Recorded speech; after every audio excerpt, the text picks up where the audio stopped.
But, and then it came back into this world just to find its mate again, And the new version kind of gets into the part that it came back into this world actually to wreak havoc and to actually take revenge on the human race and all that kind of stuff. But then they kind of got into this thing about it looking for its mate too, So it kind of veered off the path again. And it was an interesting version, but I've yet to see a movie that really, really gets into the Mummy legend and everything. Excuse me. And for those who don't know about what the Mummy is, the Mummy was also written by Bram Stoker, who wrote Dracula. So here's two of the main icons in the horror genre that we associate with, the Mummy and the Vampire, and both of them were written by and presented to us by the same author. This goes again with the old authors not only writing about this stuff, but really being into this stuff and really, and really believing in this stuff. The thing I mentioned about Robert Louis Stevenson about Dr. Jekyll and Mr. Hyde, well, he also wrote The Bottled Imp, and The Bottled Imp is basically just the story of the genie, and the genie who is set free, and once it's set free, it grants you the three wishes, but that's not its purpose. Its purpose is to try to trick you into setting it free so it can wreak havoc on mankind, because it's more than just a little imp that grants you wishes. It's a demon that wants to be set free because it was imprisoned in that bottle. It doesn't live in that bottle normally. That was its punishment for doing something, put that bottle. And what it tries to do is it tries to trick you from releasing it from that bottle. And once it grants you those three wishes, then it's released from that bottle. And, few of the newer movies like Wishmaster gets into that aspect of it, but none of the movies before that ever got into that aspect of it. However, not only does Slime or Sorority Babes and the Slime Bowl-O-Rama get into that aspect of it, but also I believe there's a part in there where it says adapted from a screenplay taken from a story, The Bottled Imp by Robert Louis Stevenson, and as long as we're on that subject, another director who gets into these kind of subjects and topics and presents these ideas in an entertaining format, and also takes the folklore and the mythology and the ancient texts and stuff and brings it onto the screen, is Fred Olin Ray. And he does a lot of these movies like this. He does science fiction movies like this. He does horror movies like this, and he does supernatural movies like this. And one of his mentors and one of his favorite directors is Ed Wood. So see, it all culminates into this ever-continuing circle. And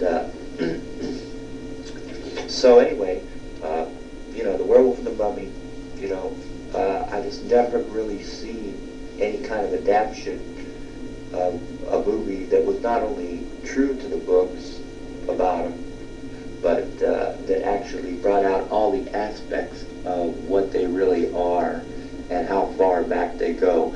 Of course, the Mummy goes back to ancient Egypt. I'm sure there's other cultures before Egypt that mummified people, but the legend of the Mummy goes back to ancient Egypt, where Keres was desecrated the house of the dead, and then he was entombed for punishment. And he's like dead but dreaming, like they call Cthulhu, because he's not really dead. He's in a state of a dreamlike state, and it only takes incantations or the canna leaves to wake him up again. But when he wakes up, he still has that memory of why he was buried and why he was buried alive, and and everything like that. So not only does he have the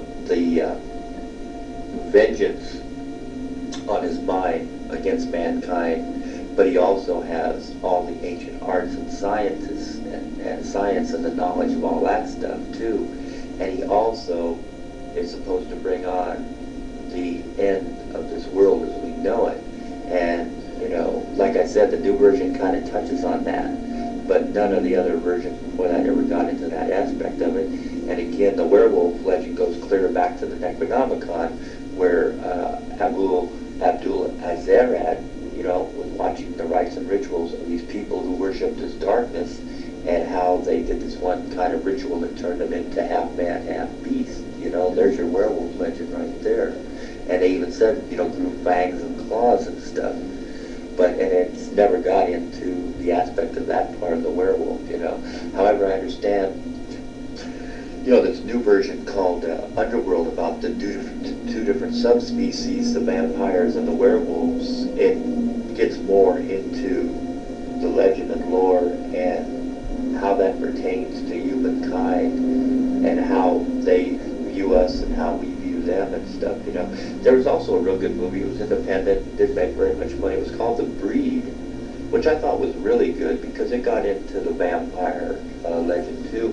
And it also got into the fact, that there's not, all vampires don't think alike.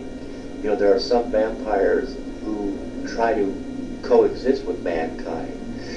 Not that they can't conquer mankind, but that they still have enough humanity in them where they just try to coexist with mankind, and they actually go out and oppose the rebel vampires and the hardcore vampires who just want to use mankind for a source of food. And this was really interesting, and it's a movie called The Breed, and it was like a very low-budget independent movie, but it was really well done, and it was well made, and it brought out that aspect for the first time, because in the ancient texts and the ancient books and everything, there's one continuing theme. Not all products of the dark side are 100% committed to the dark side. There's always a creation from the dark side that has its doubts about its allegiance to the dark side. There's always one werewolf who doesn't believe that the werewolves should conquer mankind and use them for food. There's always one vampire who doesn't believe that all vampires should do is drain people's blood and exist forever and ever. There's one black magician, who doesn't believe that he should use his powers to enslave mankind or something. And little by little, these aspects are coming out in these new movies because they're giving these so-called monsters and supernatural beings more human feelings and more emotions and all this kind of stuff, more compassion and everything, But you have to remember, they're just products of the dark side. The dark side, i.e. the ancient evil, the ancient one, Cthulhu, who represents Cthulhu, whatever label you want to put on it, Satan, Lucifer, the devil, the snake, the conqueror worm, whatever you want to call it, it's dedicated to 100% pure evil. It has absolutely no remorse or conscience about what it's doing. Well, we're going to end there for now. Everybody's been asking me, hey, when are you going to review the Oscars? I mean, when are you going to review the Academy Awards and what you thought about that? And, and I have been remiss in that, so I do want to review the Academy Awards and what I think about the Academy Awards, okay? So this is my review for the Academy Awards.